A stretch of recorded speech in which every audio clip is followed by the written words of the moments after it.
not only Carol Dweck, who has joined us today, but several other leading scholars in the area of growth mindset. Today's presenters include Edward Ma, Secretary General at the Yidan Prize Foundation, Carol Dweck, Professor of Psychology at Stanford University, and Andreas Schleicher, Director for the OECD Directorate of Education and Skills. After they each present, we will then turn to Q&A and then end with closing comments from Andreas. With that, I would like to turn it over to Edward. Thank you very much, Tony. It's a great pleasure to be here, and what a wonderful occasion. We are deeply grateful to have this opportunity to work closely with AERA and OECD as we announce the official publication of this report. And I love the title, Sky's the Limit, Growth Mindset, Students and Schools in PISA. This notion of creating new possibilities aligns beautifully with our core belief at the Yidan Prize Foundation. Whether in research or in action on the ground, when brilliant educators from around the world come together on this global inclusive platform to offer their insights and experiences, something special sparks deep within us, and we begin to unlock pathways to fulfill our true potential. We learn that students with a growth mindset love challenges. They see opportunities and they do not stop even when they hit a wall. They re-strategize and they believe that they will eventually figure out a way to accomplish their goals. The beauty of it all is that it does not only apply to those who might have more resources than others or better supported, but anyone who believes that ability and intellect are malleable and can be accumulated through effort. We were intrigued by the findings of an in-depth analysis on growth mindset through the 2018 PISA assessment. We wanted to know more. One thing we knew was OECD's great ability to provide an overview of education systems and to measure the impact of interventions across countries, including those with very different resources. Its scientific approach is helping us specify challenges too. So I think it helps explain the reason why we were keen to partner with OECD to put together a workshop last September and to publish this report, which is now live on our websites. For the first time, we brought together our laureates, Carol, Vicky, and Larry, as well as researchers from the Mindset Scholars Network and practitioners from across the world to explore new possibilities and to spark potential further collaborations. It's exciting to learn about the many positive responses coming out of our last workshop and the first few steps already taken to understand what teaching practices foster the development of growth mindset around the world. We'd like to say it's the next Mount Everest. This report is one of the first few steps in the journey, and we know that there will be more to come. So please stay tuned. Now, may I invite our 2017 Yidan Prize laureates for education research, Professor Carol Dweck, Lewis and Virginia Eaton Professor of Psychology at Stanford University, to take us through her journey to empower learners with the ability to shape their own future while overcoming challenges along the way. Carol, please. Thank you so much, Edward. This is a really exciting occasion. With 600,000 students from 79 countries and economies, PISA has offered us a lot of fascinating findings. Many of their findings support our past research. That's gratifying. And many raise new questions and provide a springboard for future research. That's even more gratifying. By the way, we didn't know anything about these findings until suddenly OECD contacted us about 1.5 years ago, and we still didn't realize the extent of the findings until much more recently. I'd like to begin with some history to create a context for Andreas's talk.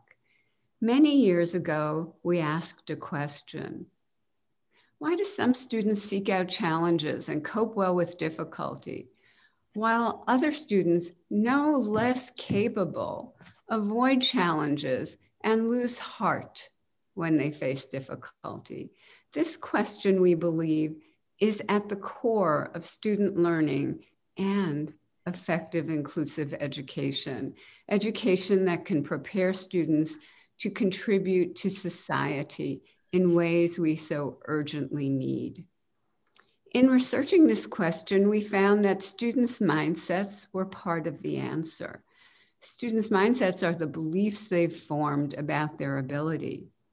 Now, a fixed mindset is the belief that intellectual ability is just fixed. You have a certain amount, that's it. You are who you are, that's how you're going to stay. This mindset can make challenges and mistakes more threatening because mistakes, challenges, they can reveal deficiencies in your permanent ability. But a growth mindset is the belief that students can develop their intellectual abilities through hard work, but not just hard work, good learning strategy, and lots of help from others, lots of support, lots of opportunities. So in a growth mindset, taking on challenges and learning from mistakes, these become ways to develop abilities. Neuroscientist Jason Mosher and his colleagues actually watched this very process as it unfolded in the brain. As a student confronted an error, those in a growth mindset were the ones who showed strong activation in the area of the brain that processes mistakes, the anterior cingulate cortex. They not only processed the error deeply, they were also more likely to correct it at the next opportunity. So what are some things we found in our mindset research, and how do the findings relate to the new PISA data? And what new questions are raised by the PISA data? First, the links to achievement. In large-scale studies in the US, Chile, Norway, we found that measures of growth mindset predicted grades or test scores. But it was tremendously exciting to see this on a grand scale across much of the globe in the PISA data. Yet it didn't hold everywhere. What's the difference? How do we understand these cultural effects? Second was income level. In a study led by Susana Claro of all the 10th graders in Chile, over 160,000, we found that low-income students were less likely to hold a growth mindset. But when they did, it gave them a bigger boost. We didn't know how general this was, but lo and behold, a similar effect came through in the PISA data. And now it calls for greater attention from researchers. How does this occur? Why does this occur? Well-being, the work of David Yeager in the US and Chi-Yue Chu in Hong Kong, has shown that mindsets can play a role in many aspects of students' well-being. But again, to see this on a global level is really illuminating. And it adds another dimension to the story, not just achievement, but well-being too. Something else is fascinating here and not known before. Some of the strongest relations between growth mindset and well-being were found in places that had the weakest links between growth mindset and test scores. And finally, for now, teacher practices. Mary Murphy, Elizabeth Canning, Stephanie Freiberg in the US have shown the importance of teachers' beliefs and practices for students' motivation and achievement. In the PISA data, very similar teacher practices emerged as in this past research. This lays a firmer foundation for understanding how mindset cultures are created in classrooms. And I'll return to this in a few moments. But first, you may be wondering, can we help students develop a growth mindset? Early studies that delivered growth mindset programs said yes, and it could enhance achievement. But many of these earlier studies were small scale and costly. So in 2015, my colleague David Yeager had a bold, visionary, maybe even foolhardy idea. He asked, could a growth mindset program be distilled to under an hour, put in an online format, sent out to a nationally representative sample of schools, and then be self-administered by students who were making that difficult transition to high school? And even if we could do that, was there even a remote chance that we could have any impact on students' grades and advanced course taking at that scale? What happened? Well, we did find a meaningful effect, of course, modest, but noteworthy in the realm of educational programs. We found a meaningful effect on grades at the end of the year for lower achievers, and an increase in advanced course taking in math across achievement levels the next year. But in a strange way, we were most excited by where the program didn't work. Now, researchers don't usually seek out places where their study won't work, but we did, and we learned a lot. And here's maybe the most important thing we learned. Teachers' mindsets mattered. It was when the teachers themselves held more of a growth mindset that they created classroom cultures in which students knew an improved growth mindset could take root and turn into enhanced achievement. And as I mentioned earlier, the PISA data also suggest an important role for many of these same teacher practices in sustaining students' growth mindsets and boosting the effect of their growth mindset on achievement. So at the deepest level, it's not really about putting a growth mindset into students' heads and turning them loose. At the deepest level, it's about creating classrooms in which a growth mindset and the zest for challenge and mastery can take root and thrive. It's about creating culturally sensitive and inclusive classrooms that value all students learning equally, that put the emphasis on understanding and progress, and that support all students to learn from their setbacks and struggles. This is the focus of our research right now, led by David Yeager and Mary Murphy, and further inspired by these PISA findings, by the OECD, and by the Yidan Prize Foundation. We're working hard, really hard, to develop, test, and launch a program that will guide teachers in creating a growth mindset culture for their students. There has never been a more important time to figure this out. With so many students falling behind, with growing inequality, and with so many modern jobs requiring advanced skills. We believe that every student deserves to dream about those highly skilled jobs and deserves to be guided on a daily basis along a path that will get them there.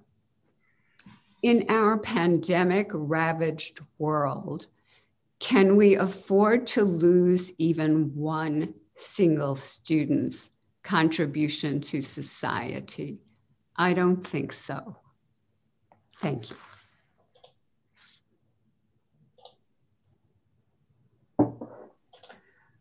Thank you, Carol. I want to thank you not just for the fantastic collaboration on this report, but more importantly for the inspiration that you have provided for PISA and for the education sector over so many years. And I'm really glad that your work was recognized by the Yidan Prize. The Yidan Prize is about creating a better world through education. And as we have seen through your work, that actually the growth mindset is such a key driver of better education. And the Yidan Prize Foundation was also enabling us to put this report together.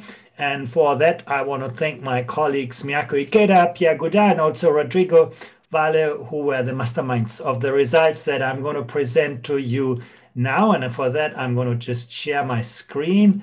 Just a second. You should see that now. Let me start just by emphasizing that this is a start for PISA. We have only captured a limited aspect of the growth mindset in the PISA questionnaire. We're now building on this. It's basically sort of one question that we incorporated in the student context questionnaire to look at the extent to which students believe in, fixed intelligence as opposed, effort, hard work as a source for success. And when you look at the results, it's actually quite striking. You look at all these countries together and you can see virtually, every second student believes in, intelligence being fixed rather than success being a result of, their own efforts. And, if you believe that you can't change your intelligence, then, why would you study hard? Why would you invest effort? And you can see this is something that education struggles with, but you can also see, and that makes the work so interesting for us, there's huge variability across the world on this. You can see countries like Estonia, Denmark, Germany, Ireland, where actually, the vast majority of students hold a growth mindset by this definition, where you can see in others, it's just, 1/4, tiny minority. Does it matter? Well, actually, the first we found is that actually students who are holding a growth mindset are much more ambitious in their educational career. You can see here basically going to, expecting to complete university was very closely linked to students having a growth mindset. And you might think, well, that's because all of those is intertwined with things like performance and social background. But even when we took all of that into account, for most countries, that effect remains significant. So growth mindset and ambition. Well, the next question, of course, was, PISA, the Program for International Student Assessment, is mainly about, assessing the quality of learning outcomes. How is the growth mindset of students related to the quality of learning outcomes? Well, you can study this as well. We can actually see the score point differences on the PISA test. And you can see in virtually every country for which we have comparative data, students having a growth mindset, they're doing significantly better in reading, in mathematics, in science, in every subject that we tested. And the differences are quite substantial. On average across countries, we're talking about the equivalent of something like a school year. So actually those effects are real, they're sizable, and they're consistent across countries. They vary as well across countries. That's interesting as well. But overall, the important thing is that we do find a relationship between students having that growth mindset and doing better on cognitive tests. This doesn't say much about the causal nature of that relationship. I think that's another question, but you will find lots of really interesting studies on that question in the report as well through other types of research. Now, that's at the individual level. You can see individual students having a growth mindset have an advantage in terms of their learning outcomes. For an international study, the question is also relevant at the system level. And this is one of the most fascinating findings. You can see education systems that are doing better in instilling a growth mindset. You can find them here on the right side of the chart, tend to have stronger learning outcomes, which you find on the vertical axis of this chart. So there seems to be not just an individual relationship, but also a systemic relationship. Countries that are better in enabling a growth mindset seem to have overall better learning outcomes. Now you look at a country like Estonia, the #1 performer on PISA in the OECD area. Surprise, surprise, is also the country where the largest majority of students hold a growth mindset. In Indonesia, a country where students struggle on PISA, and also the majority of students believe that intelligence is something they cannot change. The relationship is not universal. You see some interesting outliers here. For example, Hong Kong or Poland, where students do reasonably well on the PISA test. In the case of Hong Kong, even very well. And yet they do not hold that growth mindset. But there are sort of exceptions to this pattern. In fact, the strength of the relationship that you see here is greater than when we look at spending per student. Think about this. students having a growth mindset in an education system is a better predictor for the quality of learning outcomes than the amount of money that we spend per student, measured both by PISA. But it doesn't stop here. You can see there are gender differences. Boys and girls sit in the same classroom, but you can see that actually in the majority of countries, girls tended to be more present, more prevalent in the group of students with a growth mindset than boys. Few countries where it goes the other way around, mostly in East Asia. That sort of kind of cultural pattern will be really interesting to investigate and further research. But you can see in the majority of countries, clearly girls are more prominent among the group of students holding a growth mindset. Perhaps less surprisingly is that students from privileged backgrounds tend to be more likely to hold a growth mindset. That's perhaps what we would expect. Students from privileged backgrounds typically have so many open doors in their lives. There's so many people hold the doors open, help them. They have this feeling, I can do anything. Students from disadvantaged backgrounds often only have one single card to play. That is a good teacher, a good school. For them, actually, things matter much more. The stakes are so much higher in education. And maybe that's one of the variables explaining this difference. That basically students from disadvantaged backgrounds, on average, hold less of a growth mindset. But here comes something that we found really, really interesting. Where education systems were more successful in moderating the social gap in growth mindset. That's what you see on the vertical axis of this chart. Where education systems were better to inspire students from both disadvantaged and privileged backgrounds to have that growth mindset. We could also see that they were generally delivering more equitable learning outcomes. That is, the learning outcomes gap between social groups was smaller. Once again, we do not know to what extent we can read a causal nature into this relationship, but to the extent that we can, it means that actually this is one of the levers how we could address the inequalities in our education systems.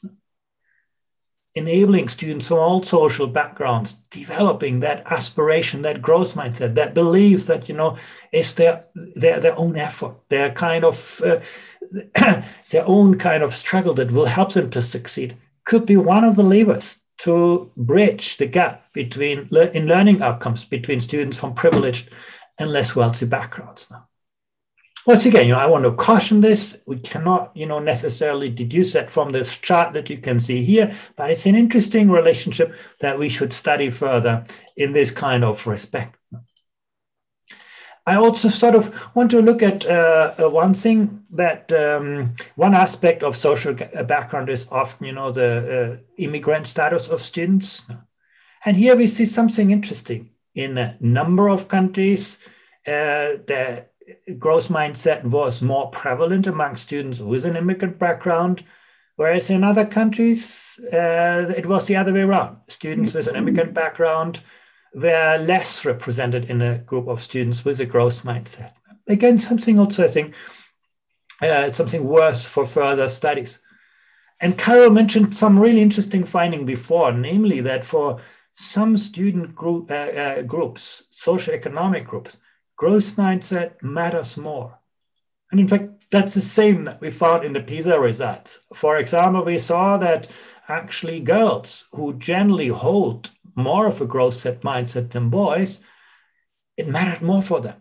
Whether girls had a kind of growth mindset was a better predictor for their learning outcomes on the PISA test. The same was true for the disadvantaged students. Unfortunately, you could see that disadvantaged students are less likely to hold a growth mindset in most countries. But where they do have a growth mindset, it helps them more. The relationship with learning outcomes is stronger than for students from privileged background. Again, very, very interesting and maybe promising policy lever. And last but not least, we do see that students with an immigrant background, the growth mindset for them mattered more in terms of learning outcomes. So the impact of growth mindset is actually quite differential. And that's where sort of the level playing field, the equalizing power of this concept could come to bear to the extent we can read causal natures into those relationships. And as Carol also said, this is not just about, academic learning outcomes. We could see where students held a growth mindset, they were more likely to have positive feelings about their lives, about themselves. They were more likely to feel a sense of belonging at school. School is a place where I make friends. School is a place where I feel at home. School is a place, which is a meaning, gives my life meaning. All of that was correlated with the extent of the growth mindset. So I think this is something that we should keep in mind, that we're not just talking about a lever to raise academic performance, but it could be a very important predictor for many other life outcomes as well. And this brings me to the next chart. Here, I'm not talking about academic outcomes, but we could see students who had, more of a growth mindset, were more likely to be motivated to master complex tasks and take on tougher challenges. They showed a greater sense of self-efficacy. I usually manage one way or another. I feel proud that I've accomplished something. Self-efficacy was positively related to growth mindset. Students with a growth mindset were less likely to be afraid of failure. And again, in the world in which we live, that is so important. If we want our young people to be creative, we have to give them room to experiment, to try things out. If they try things out, they need to take risks. If they take risks, they may make mistakes. If our education systems are not good in helping students learn from and with mistakes, grow with mistakes, probably students are not becoming so creative. And you can see suddenly that growth mindset is a predictor for that outcome. And then also, students with a growth mindset were more likely to establish more ambitious learning goals and also see greater value in schooling. That also, I think, is something. If at the age of 15, you don't see much meaning in school, you don't believe that trying hard at school is really important, then, why would you invest energy and time in it? So once again, we can see actually many outcomes related to that growth mindset. And, those kinds of dimensions that you look at here, the student attitudes, in turn, very important predictors for student achievement. You could see, where students were more motivated to master difficult tasks, they did better in science and math and reading.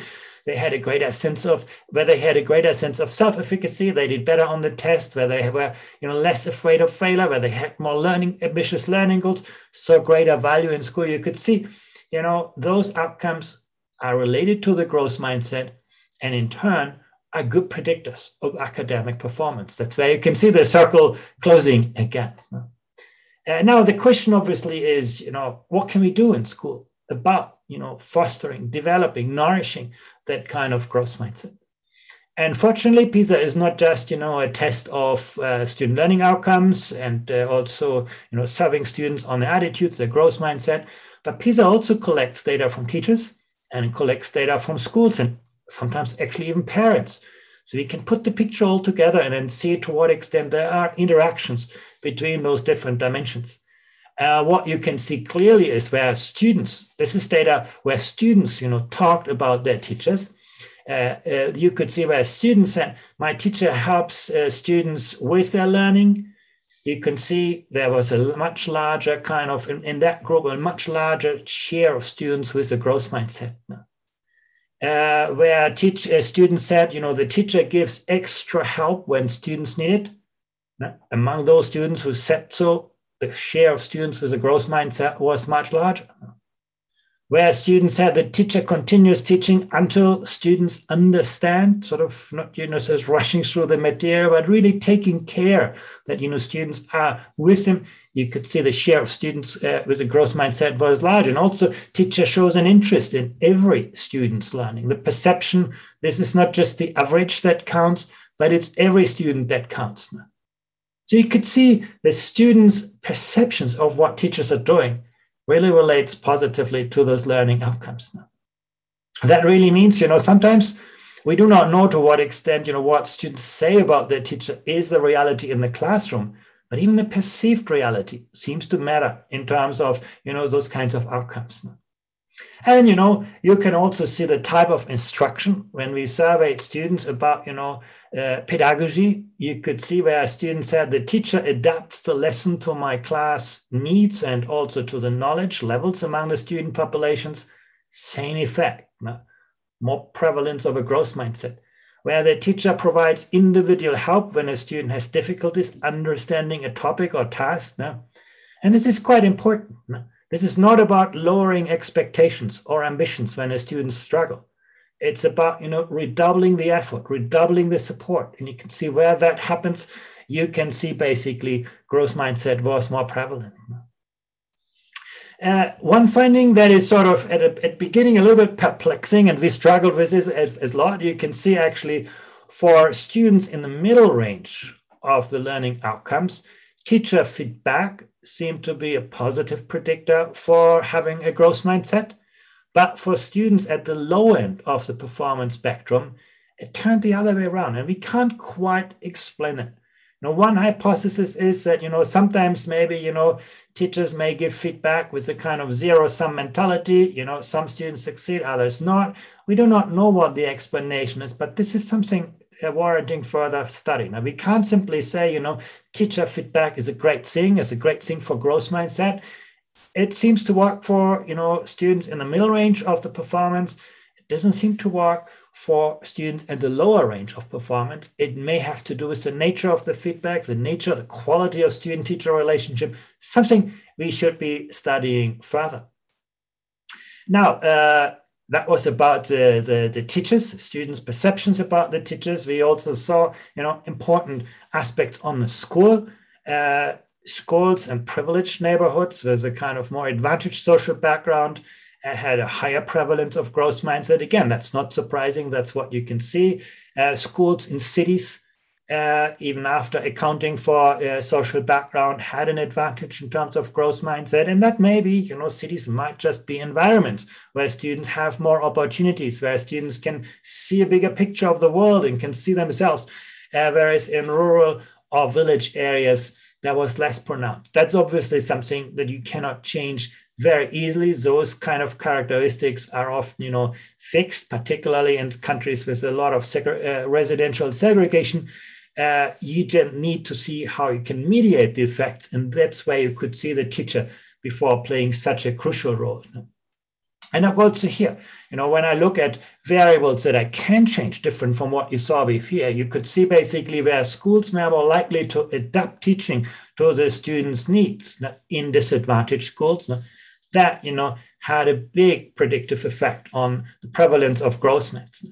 Where students used written specifications of the school's curricular profile, sort of being clear about, what the school is about, setting out those kinds of goals, you could see also that was a good predictor for, having more of a growth mindset in the school. And last but not least, what you can see here is that in the last chart is that stratification policies is one of the toughest decisions that teachers and schools need to make. How do I deal with variability in learning outcomes? Some education systems say, well, I put students in different groups or different schools or different programs in the belief then, I have less heterogeneity, it's easier to teach and so on. Other countries believe, no, actually it's very important for students to have, every day the experience of, the whole range of possible performances. And the finding from this study is very clear.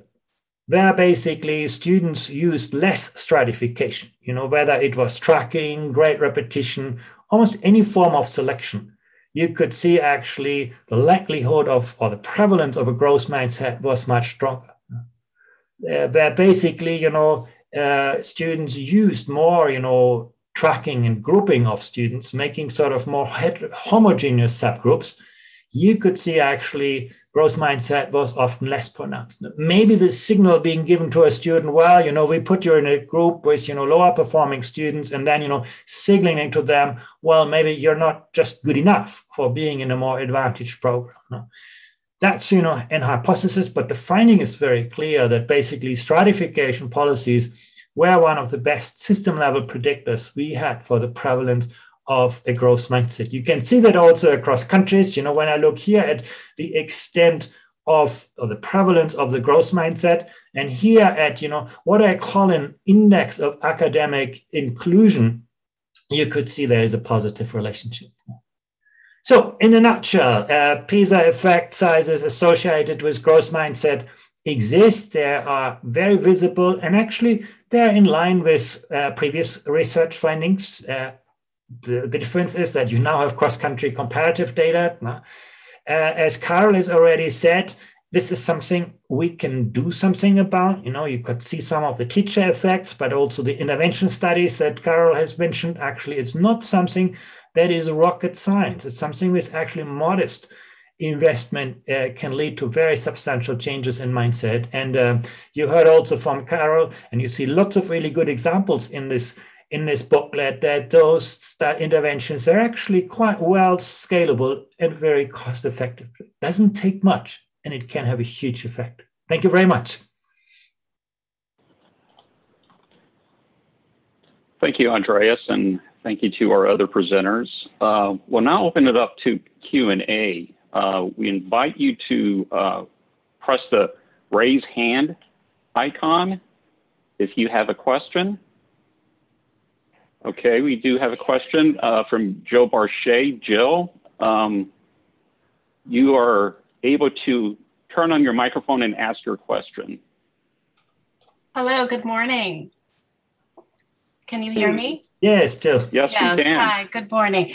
I was noticing that many of the very top performers on PISA, especially the East Asian countries, were not rating high on these growth mindset metrics. Can you drill down to some of these high performers, Singapore, Hong Kong, Japan, Korea, and discuss the findings and what you're seeing and how we make sense of that?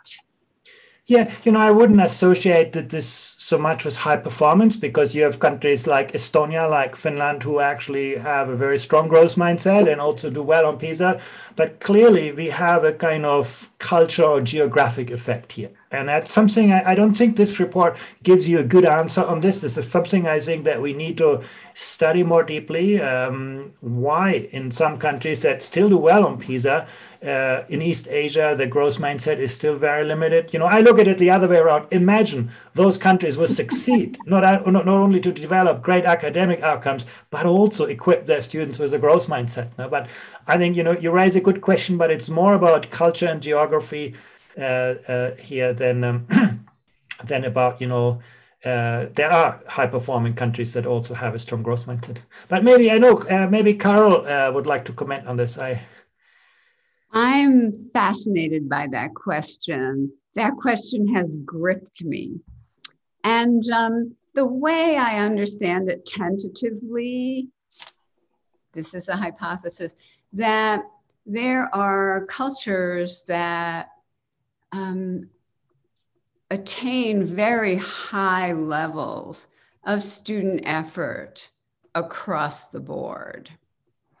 Having a growth mindset is not going to be able to increase effort above that super high level. But what intrigued me so much in the PISA data was how strongly a growth mindset predicted well-being in those very cultures. Did the students feel positive affect? Did they have a sense that their life had meaning? Did they have a really strong fear of failure that went along with that pressure, or not so much fear of failure? So the fact that the growth mindset assessment predicted that those indices of well-being in the same place that it didn't predict achievement is fascinating. And I too want to learn more about that.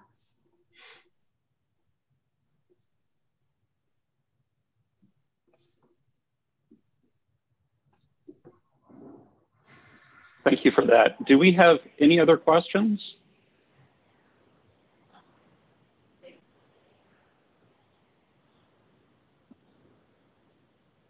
Okay, I'm not seeing any other questions.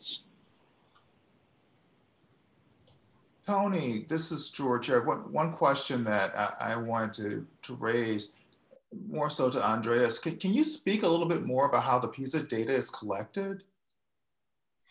Yeah, basically, this is about 15-year-old people who are enrolled in school. We take representative samples in each of the countries. The sample size varies depending on the nature and size of countries, but it's typically, maybe about between 5 and 15,000 students that are being selected in each of the countries. It's a random sample, school-based, and then those students are given a 2-hour test in reading, math, and science, asked questions, among which growth mindset was one of those questions. And then, as I mentioned, we also collect data from schools. The school variables that you could see here were given to us by the principals of the student schools. And we collect data from teachers and sometimes parents, But PISA is essentially the largest, most comprehensive, and also most rigorous international assessment of student learning outcomes. It's administered every 3 years since the year 2000, so it's a long history. But I must say the growth mindset concept was only introduced since 2018. It's actually quite a new dimension in PISA, and this is the first kind of report coming out on this topic.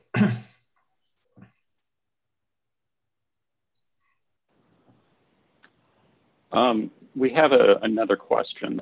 Sarah Sparks at Education Week asked if you could talk a bit more about the subject-specific differences between science and math. Yeah, actually, I would actually consider them relatively small. There are some differences, both across countries and also within individual countries, but we have not really analyzed them in a lot of depth because we didn't consider them so remarkable. In fact, it was quite striking that you could see similar differences in this when it comes to growth mindset. But maybe, Carol has some thoughts on that, why, what could explain the quite small subject differences that we see? I haven't studied the specific PISA tests to the point where I would understand that. But math and science often travel together in terms of students' interest and their application in those areas. So I think this is an interesting question for further thought. Mm. One facet that often, leads to stronger relationships when it comes to student and school variables is for mathematics, particularly in science, is that those are very school-bound subjects. Mathematics you do not learn at home. School is the place where you learn them, so we can see larger effects. Whereas when we look at reading literacy, there are many places in life where you learn to read and where, you foster your reading skills at home and out of school. So that's often why effects are weaker. But that's, I would not read too much into those differences here. Hi, Sarah's also asked if there are findings about practices to improve growth mindset. For instance, written feedback, curricular goals, adaptive learning. Are there any details there? Yeah, that's a legitimate question. In a study like PISA, we are quite limited. When we deal with 15-year-olds, so when we ask them about pedagogy, we cannot give them very kind of nuanced concepts. We have to give them questions that make sense to them. So often they are oversimplifications of pedagogical practices. So we do not know so much about the nature and the quality of the teacher feedback. Even in the teacher survey, where we survey teachers, time is limited. So here you get a pretty kind of rough picture of this. But again, for me, that's always, when you find a relationship, with this teacher feedback variable, then, for me, that's the opportunity to do more kind of small scale, more detailed research to examine those relationships in much, much greater detail. But again, keep in mind with 15-year-old students, there are clear limits. When we ask them to describe, the learning experience, the teaching strategies they observe, we have to use kind of descriptions that relate to their experiences rather than to pedagogical practice from the perspective of teachers. And that leads to, I agree, quite coarse questions really in the nature. Yes, there's wonderful research by Elizabeth Canning, Mary Murphy on specific practices that students say convey a growth mindset to them. And Mary Murphy and Stephanie Freiberg also have worked extensively with K-12 teachers on this. And some of the things are teachers really explaining why they do things a certain way. I'm allowing you to revise your work so that you can see your improvement, so that you can enhance your grades. Mary has something she calls the exam sandwich. What do you say before the test? What's the feedback you give? So then there's the test, and how is the test formulated? And what's the kind of feedback you give that helps students understand their test performance? Is it a label that tells them about their ability, or is it an index of where they are now and you give them resources for enhancing their learning and doing better in the future? So that research really tries to pin down the specifics of teacher practice. And of course, we're doing that too with the support of the Yidan Foundation. Our group has created a paper on what is known about practices. It's being finalized and will be released.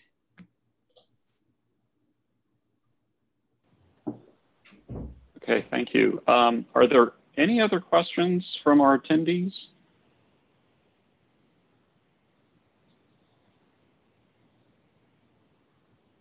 Okay, I'm not seeing any other questions.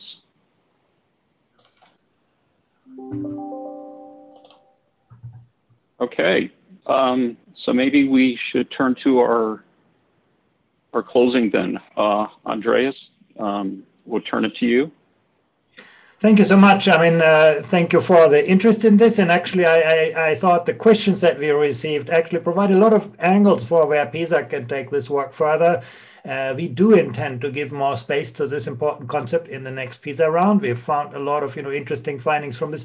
Also address some of the questions that we have observed here and to relate more closely the learning environments, what teachers do, the teachers' attitudes, expectations to this concept of growth mindset, to get more clarity on the policy levers, to look at the equity-related angles. Now, how can this concept of growth mindset help us to mediate some of the effects in our education systems that we cannot so easily address directly, like income inequality or social background and so on. So I think this provides really great inspiration, and I want to thank again Carol for giving us this inspiration and working with us on getting this report done, and also Edward, who has enabled us to put this report together and has been a great supporter of this idea of growth mindset from the very beginning. The last point really I want to make is just reiterate the invitation to the symposium on PISA and the growth mindset that we will do as part of the AERA special series on research and science policy in April. And I hope we are going to see many of you again at this, where we can actually deepen some of the questions that we discussed today. Thank you again.